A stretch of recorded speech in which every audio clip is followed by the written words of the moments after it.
Bien, hermano, buenas noches. Dios me les bendiga una vez más en esta noche a todos y cada uno de ustedes.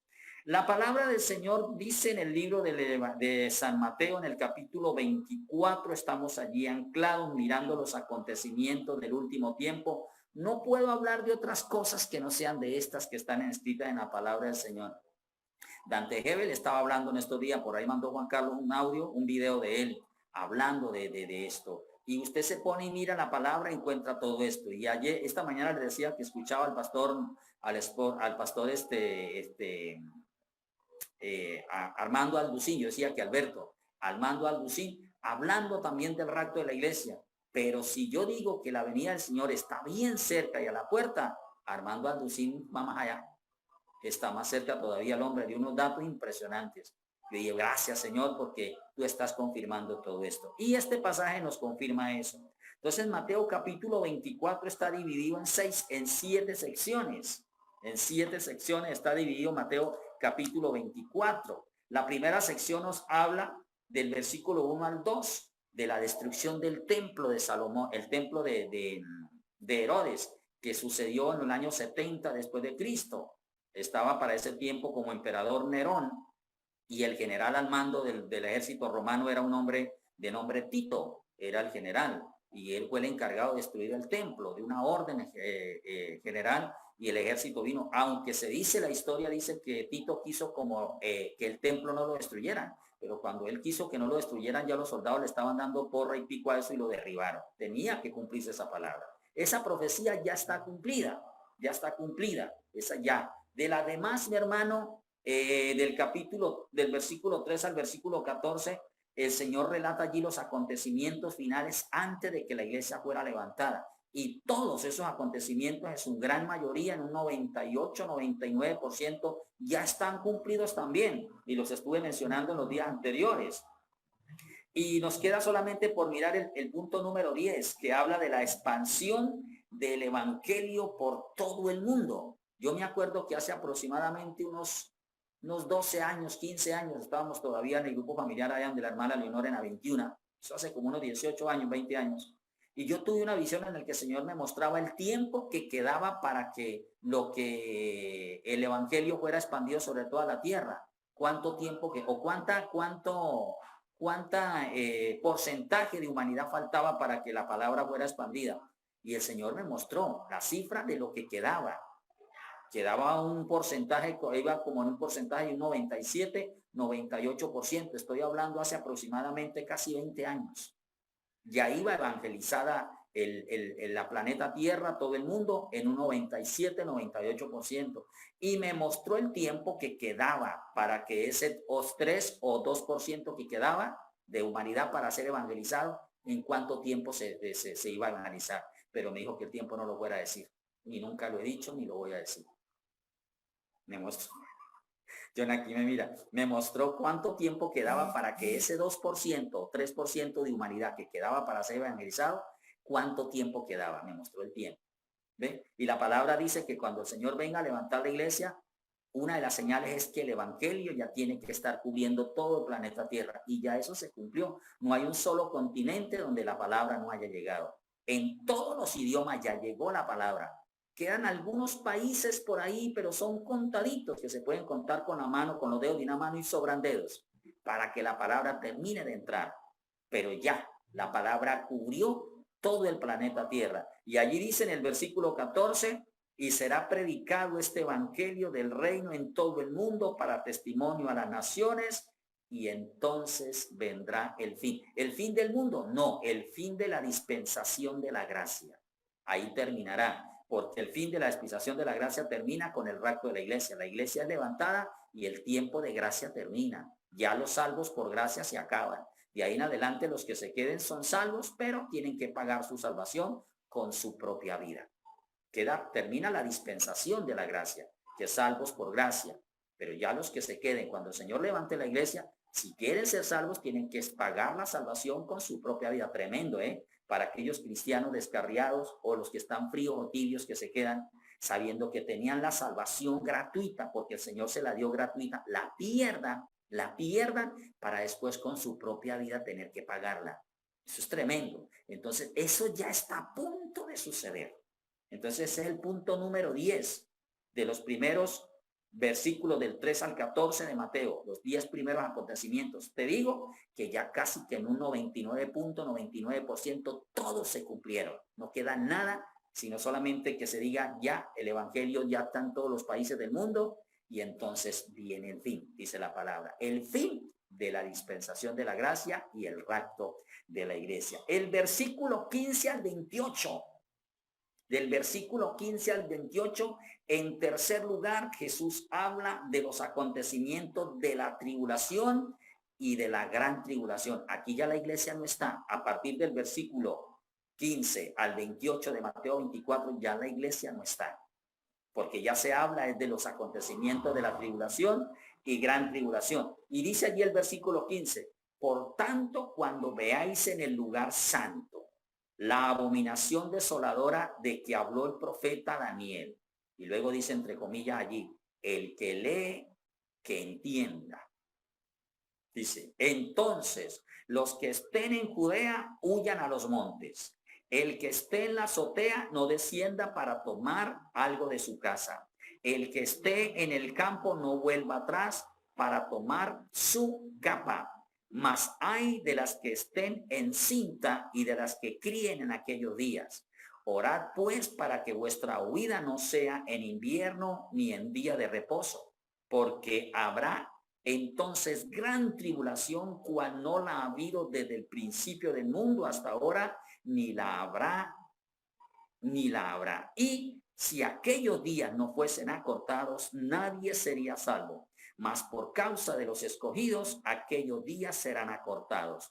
Entonces, si alguno dijere, mirad, aquí está el Cristo, o mirad, allí está y no lo creáis, porque se levantarán falsos cristos y falsos profetas y harán grandes señales y prodigios de tal manera que engañarán, si fuere posible, aún a los escogidos. Ya os lo he dicho antes, así que si os dijeren, mirad, está en el desierto, no salgáis. O mirad, está en los aposentos, no lo creáis. Porque como el relámpago que sale del oriente se muestra hasta el occidente, así será también la venida del Hijo del Hombre. Porque donde quiera que estuviere el cuerpo muerto, allí se juntarán las águilas. Estos acontecimientos van a suceder después de que la iglesia sea raptada. Ya más adelante le voy a tocar el versículo donde habla del rapto de la iglesia, porque es que este pasaje no está escrito cronológicamente, está en desorden y uno tiene que buscar de qué cita habla de esto, de qué cita habla de aquello otro. Está en desorden. El rapto lo encontramos por allá como en cuarto o en quinto lugar,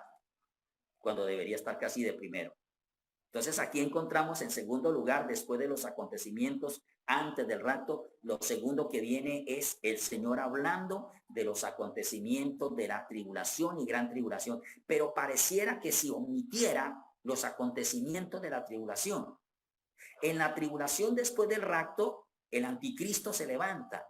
Esta tarde les decía en el audio que mandé que ya se escucha a algunos presidentes del mundo dando algunas pistas, algunos consejos, algunas ideas de que por qué más bien no nombramos a un gobernante mundial, de que sería bueno que un gobernante mundial nos guiara, nos dirigiera, porque todos los presidentes del mundo pareciera que estuvieran en un desacuerdo y todo está hecho un despelote, todo está hecho un caos. La situación de la salud por el piso, la economía va en picada y esto no lo puede detener nadie. La hambruna que habla ya en Mateo después de las pestes, ya está en plena acción. Ya se escuchan por todas partes acá en Colombia cacerolazos. La gente protestando por la comida porque no se le ha cumplido con lo que se le ha prometido por parte del gobierno. O el gobierno no está diciendo la verdad, o los corruptos se están comiendo el dinero de los mercados que supuestamente se demandó por parte del gobierno y no están llegándole a las personas la alimentación que se esperaba o que se prometió por parte del gobierno. Ya se está viendo esa hambruna. Yo les dije hace como unos 20 días, 15 días, que después de esta peste vendría una hambruna impresionante y ya se habla a nivel mundial de la hambruna. Ya se habla de esa hambruna. Eso viene porque está escrito en la palabra, no la podemos detener. El único que la puede detener es el Señor. Entonces, aquí el Señor pareciera que omitiera la tribulación. Habla de la gran tribulación, que son los últimos 3 años y medio, dice el versículo 15. Por tanto, cuando veáis en el lugar santo la abominación desoladora de la que habló el profeta Daniel. Esta es una señal y una pista clara que el Señor le da al pueblo de Israel. Óigame bien, esta pista es para el pueblo de Israel y para los cristianos que se quedaron del rapto y para los no cristianos ni judíos, gente pagana que en el tribulación y la gran tribulación se van a convertir al Señor, porque en la tribulación y gran tribulación mucha gente se va a convertir. Va a entregar su vida al Señor, van a ser salvos. ¿Por qué? Porque eran conocedores de estos acontecimientos, pero no los creyeron. Y al ver que los empiezan a vivir en carne propia, entonces ahí sí creen. Saben que ese personaje del que se les habló tanto, que iba a venir a engañarlos, está en plena acción, que es el anticristo. Ahora, en los primeros 3 años y medio de tribulación, que el Señor no lo menciona aquí en el verso 15, el anticristo hará una alianza con el pueblo de Israel, hará una alianza de paz. El pueblo de Israel hace una paz, una alianza con él.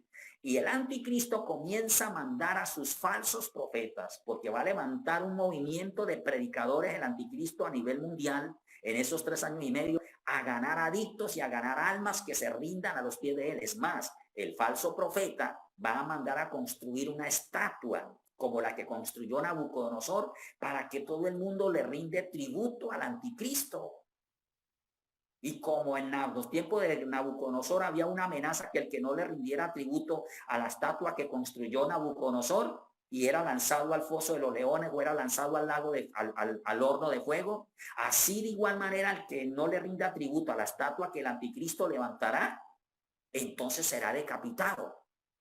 Va a haber una estatua. Entonces los predicadores, los profetas, ahorita los vamos a mirar a grandes rasgos, que no le rindan tributo al anticristo, pues simple y llanamente van a ser asesinados. Entonces mucha gente como Daniel, que no quiso rendirle tributo a la estatua de Nabucodonosor, como Sadrach, Mesach y Abednego, que no tampoco le rindieron tributo y fueron lanzados al horno de fuego. Así mucha gente va a preferir morir antes de rendirle tributo a la estatua del anticristo.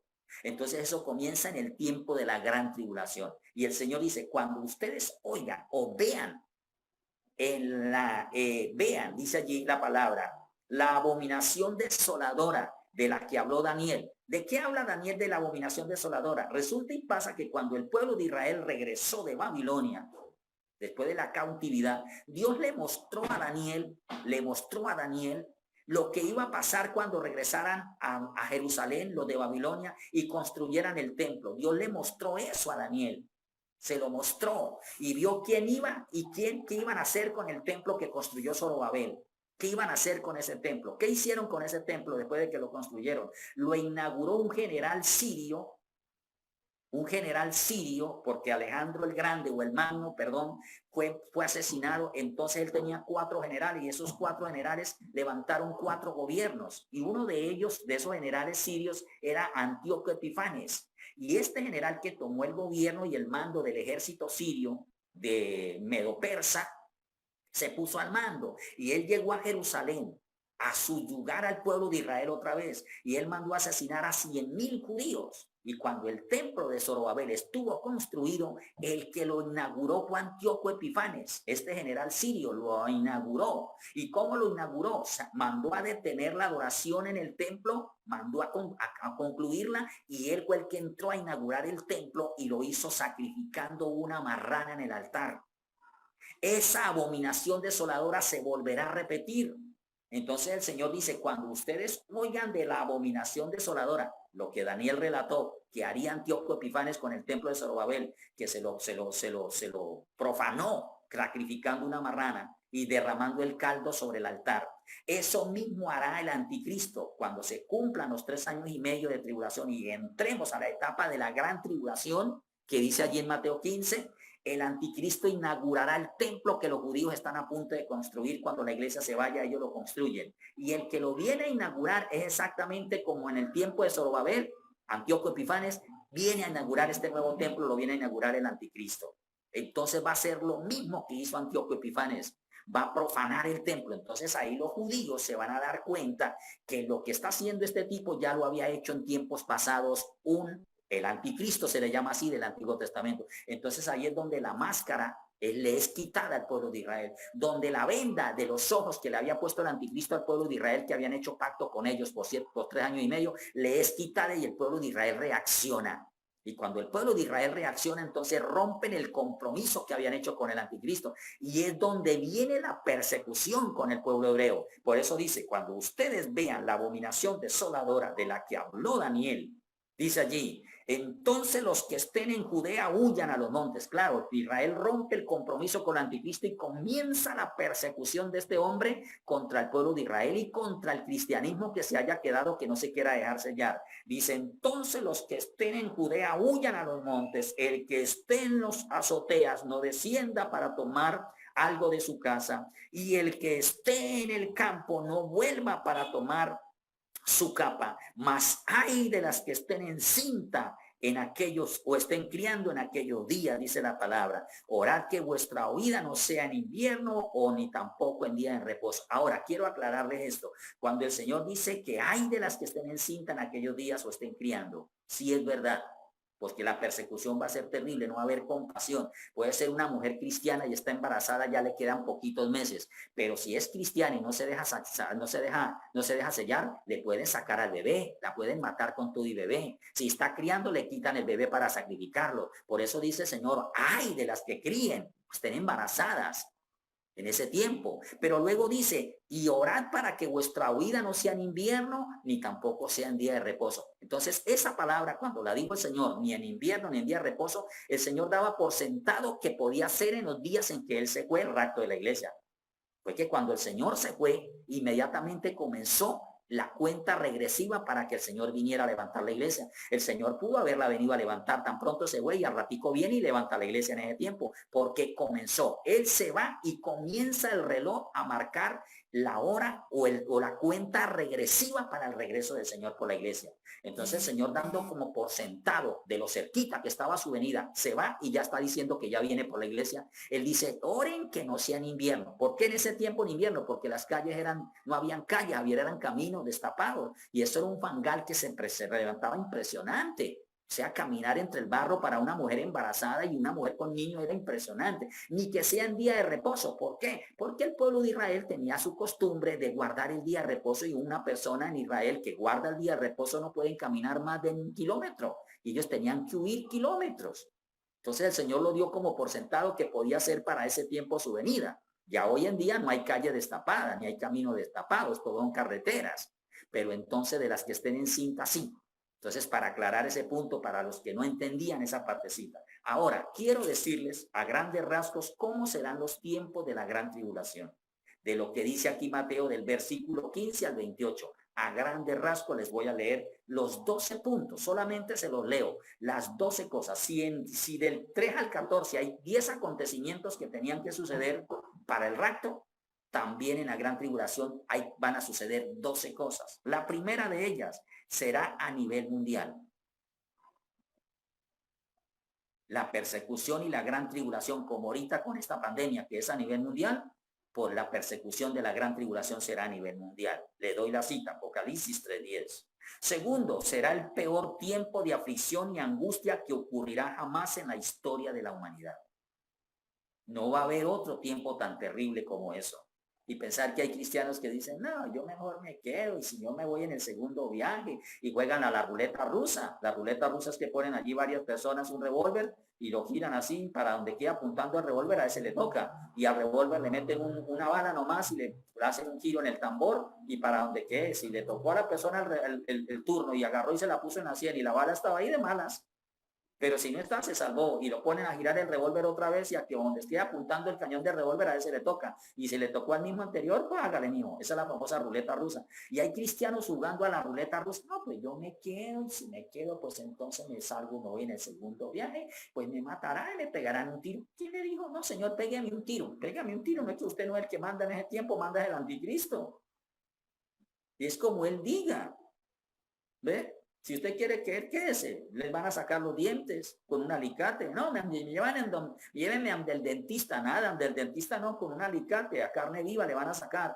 lo sacan 2, 3 dientes a un hijo suyo, ¿se hace ya o le sigo sacando los dientes y dejo sin dientes a su hijo? Le arrancarán las uñas en carne viva, le cortarán una mano. Todo eso es parte de la tribulación. Así va a ser, pastor. Ay, no, entonces yo mejor me pongo pilas ya con Cristo para irme en el primer viaje. Es mejor, mi hermanito, que nos pongamos pilas. Será terrible. Segundo, será el peor tiempo de aflicción y angustia que ocurrirá jamás en la historia de la humanidad. Daniel 12:1 y Mateo 24:21. Tercero, será un tiempo terrible de sufrimiento para los judíos, porque los que primero van a ser perseguidos es el pueblo hebreo.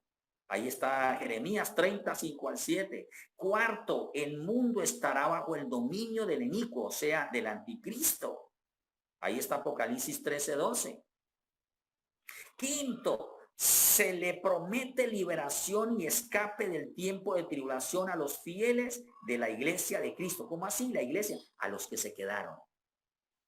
Aquí no está la iglesia, estos son los que se quedaron, los cristianos, que lamentablemente el número que se va a quedar es impresionantemente grande, hermano, porque hay mucho cristiano que está espiritualmente tibio y frío, crónicamente hablando. Ya no reacciona ni con un temblor. Anoche tembló y esta mañana volvió a temblar, pero ya ni eso lo asusta. Hay gente que espiritualmente está crónica ya. Se le dice y se le vuelve a decir y se le sigue diciendo y nada.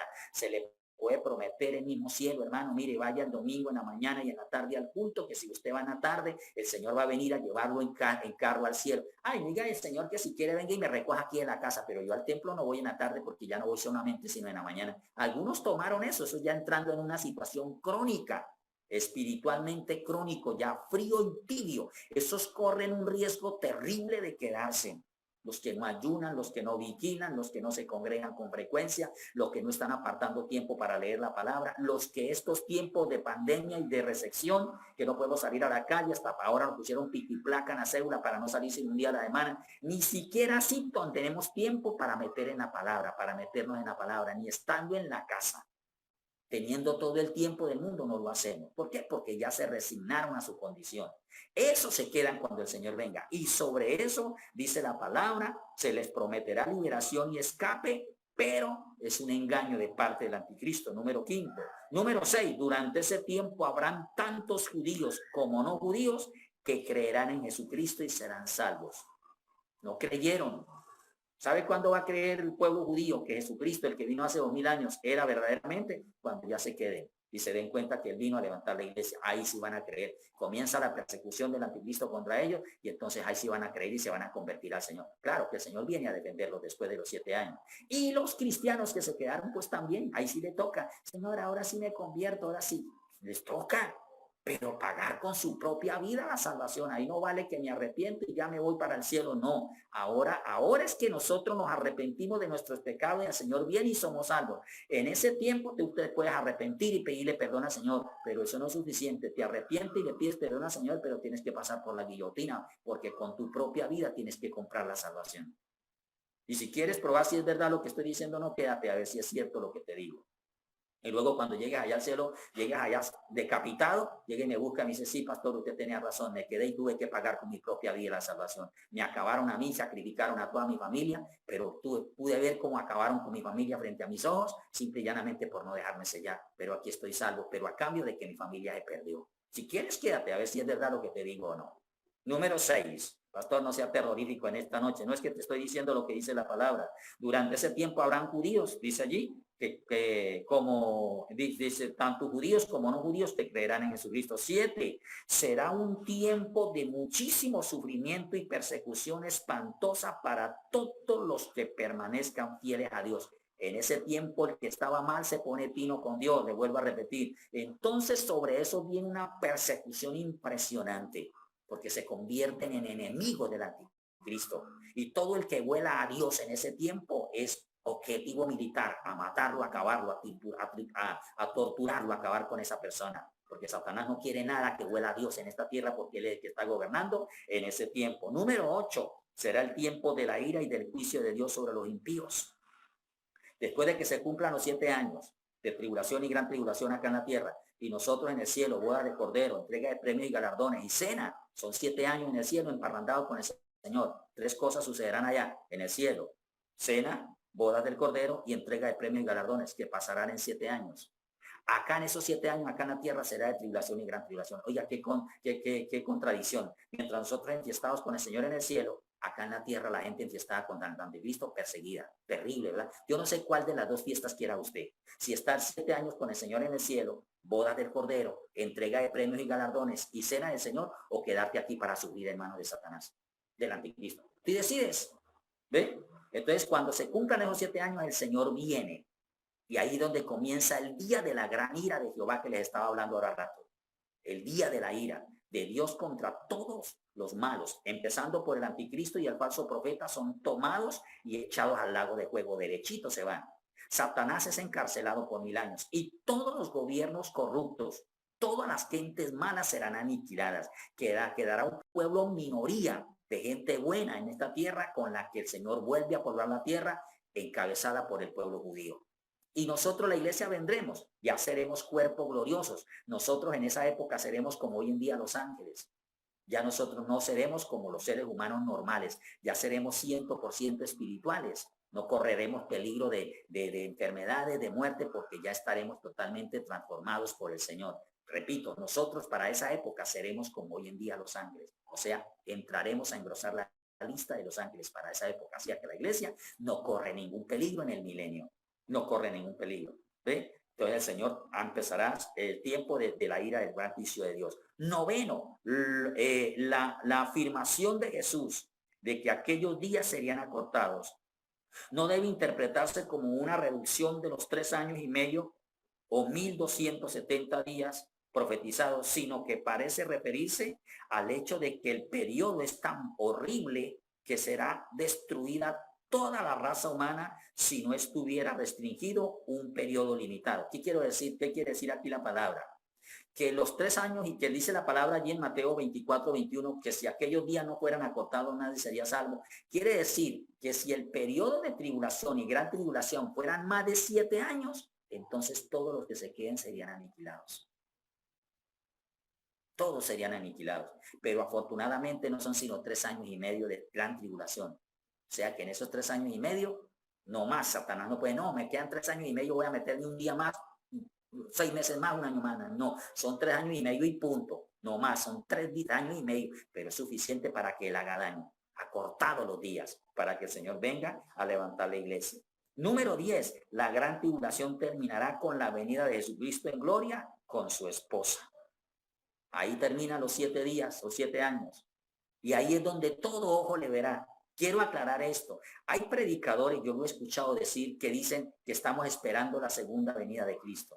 No, nosotros la iglesia no esperamos la segunda venida. Nosotros esperamos el rapto de la iglesia. La segunda venida no tiene nada que ver con el rapto. La primera venida de Cristo fue cuando vino a nacer. Esa fue su primera venida. La segunda, cuando venga a establecer su reino milenial y a defender al pueblo de Israel, y nosotros, la iglesia, venimos con él. Esa es su segunda venida. Pero mucha gente le llama segunda venida al rapto. No, el rapto no. En la segunda venida todo ojo le verá y el Señor vendrá hasta Jerusalén y ahí se parará en el Monte de los Olivos. En el rapto vendrá hasta las nubes y ningún ojo le va a ver.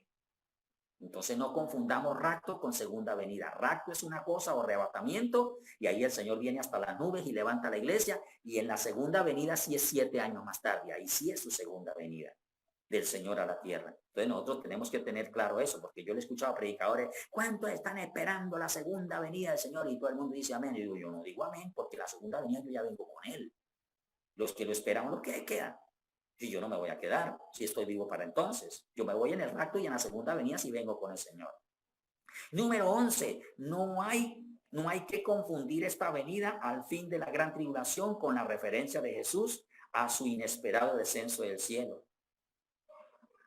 Entonces nosotros no podemos confundir eso, que demuestra que esa venida se refiere al arrebatamiento de los creyentes que ocurrirá en un tiempo diferente de la ocasión del retorno final de Cristo a concluir su tribulación, lo que les estaba su tribulación, lo que les estaba diciendo ahora. No confundamos rapto con segunda venida. Y número 12, el principio al pasaje de las escrituras que se describe toda la tribulación de 7 años se encuentra en Apocalipsis 6 al 18. Si usted quiere saber qué va a pasar aquí en esta tierra cuando el Señor levante la iglesia, está desde Apocalipsis capítulo 6 hasta el capítulo 18. Ahí está todo. En el capítulo 4 de Apocalipsis ya la iglesia no está.